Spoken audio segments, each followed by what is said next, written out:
Pasensya na po, General Nartates. Wala kang dating eh. Mas gusto ng tao si General Torre. Ang problema lang na politika siya. In-interview si Nartates, feeling niya parang feeling niya dapat hindi siya superior siya. Halatang halata eh. Wala ka talagang kadating-dating Nartates. Ang ginawa ni Bongbong kay Tek Torre ay isang malaking blunder para sa kanya.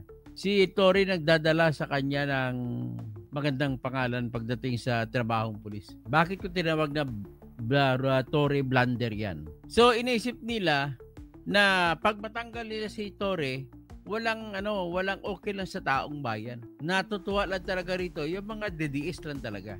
Naging issue na ng Premier versus PNPA ito eh.